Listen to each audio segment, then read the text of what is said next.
How to install and adjust drawers.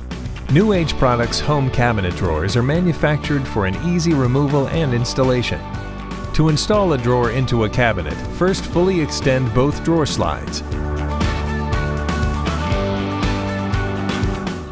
Place the drawer onto the drawer slide and push the back of the slide into the drawer frame.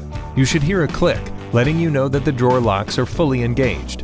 Repeat this procedure for all remaining drawers.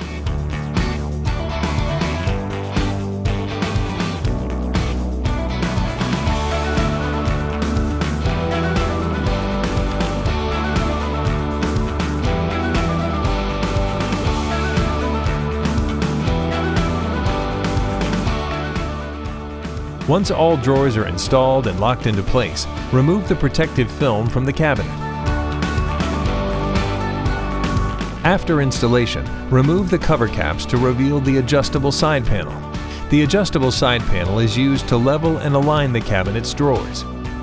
New Age Products home cabinet drawers are manufactured with two-way adjustability, vertically by adjusting screw A clockwise and counterclockwise,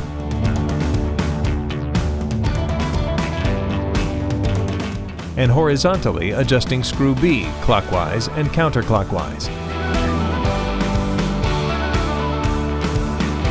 Follow this procedure throughout your entire kitchen prior to installing handles.